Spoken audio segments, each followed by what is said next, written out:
The emergency broadcast test did something to the people in my town. We've barricaded ourselves in the library. Part 1. If anybody reads this, that means I've successfully been able to post this without it being taken down. Every other website and format I've been trying to write on has resulted in the same error notification being displayed, whether on a laptop or smartphone.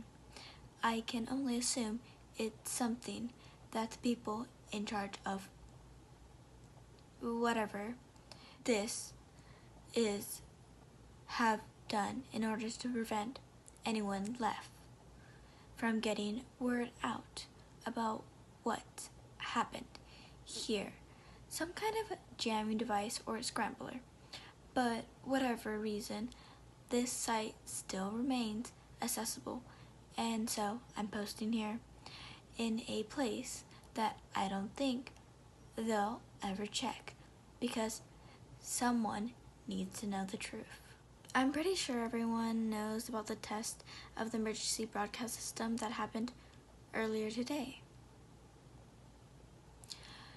It was still over the internet and on the news yesterday, according to the smiling archman of the local channel.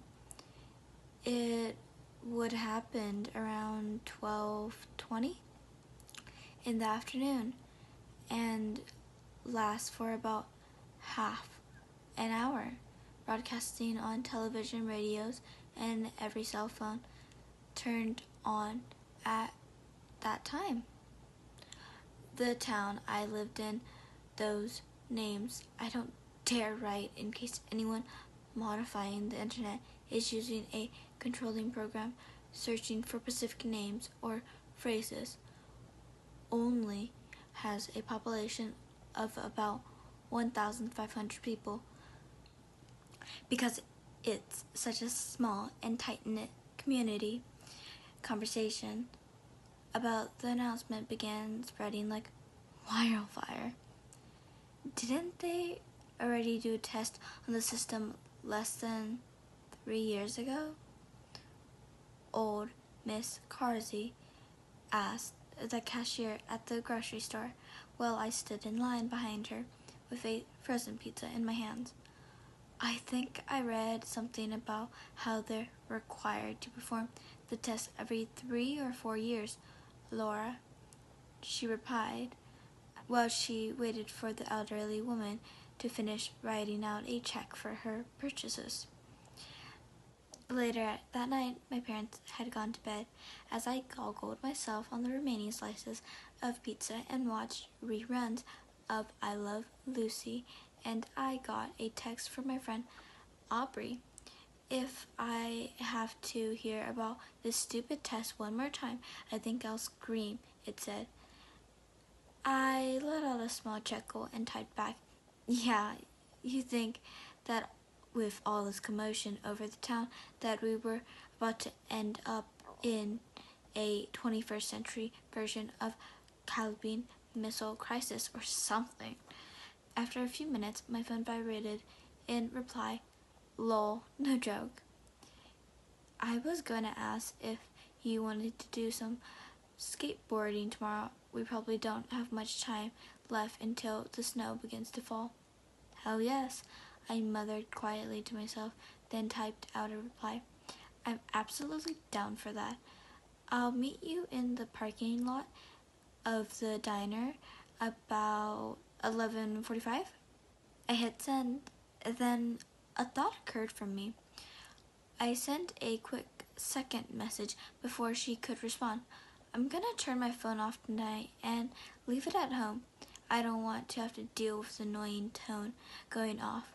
I took a sip of Coke and let my eyes begin to droop. Sleep was calling my name. My phone buzzed. Good idea. I'll do the same. I'm gonna hit the sack.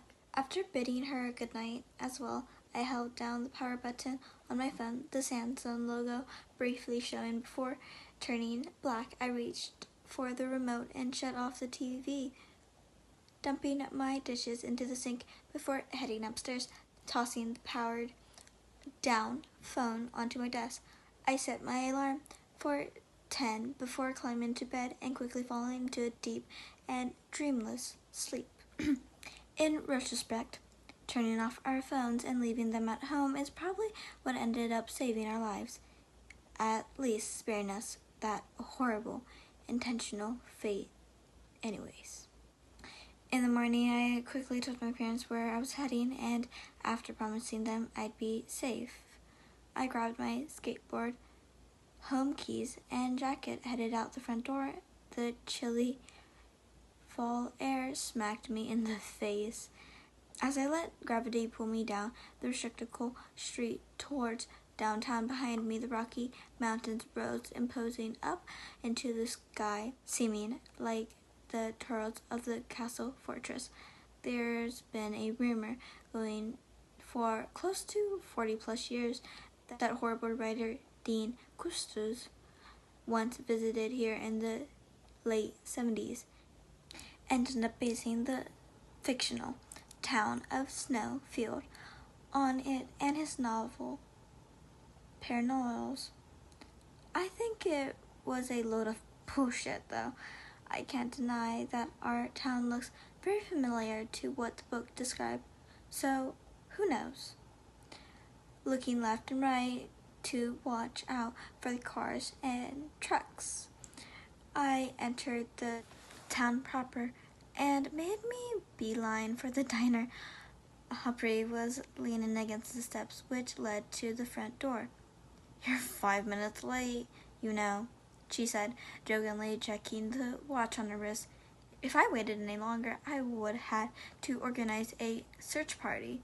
I rolled my eyes and the lame joke and chuckled, "Bite me," I retorted good-naturedly, causing her to let out a laugh. "No thanks, I don't think I'd like to taste you."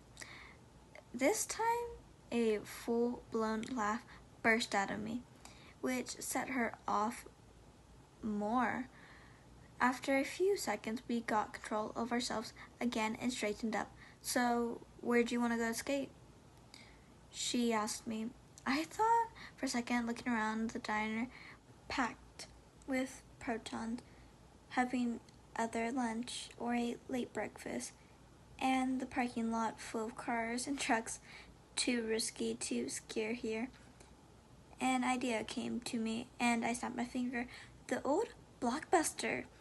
It's got plenty of railing to grit, and we can backflip over the parking lot bumps. Plus, since it's in the back of town, Sheriff Wake likely won't find us and force us to move. Aubrey rolled her eyes at the mention of the sheriff, the man with a major stick up his ass, and seemingly hated anyone skateboarding, or as he called it, creating a nuisance. Aubrey shrugged. "Sure, why not?" Our plan set. We tucked our boards under our arms and walked through town towards the abandoned building which once housed the video rental store in town. It took less than 5 minutes to reach it. The sign still stood in the entrance of the yellow letter, long since having faded in the sun. I checked my own watch, and Aubrey dropped her skateboard on the ground and pushed off. 12:05. The test was supposed to start in about 15 minutes. I shook my head again. We're glad that we ditched our phones that day. For a brief moment, I remembered I had forgotten to tell my folks I'd done so, and a small wave of guilt washed over me, and the responsibility they end up worried if they try to get a hold of me, but I pushed it out of my mind. I apologized when I get home. I dropped my own board on the ground and pushed off. For the next 10 to 12 minutes, the two of us whooshed and laughed, and we jumped and grinned on our way across the parking lot. All the stress of having graduated and needing to pick a college to go to fell away from my mind, and I felt as I can only describe as at peace.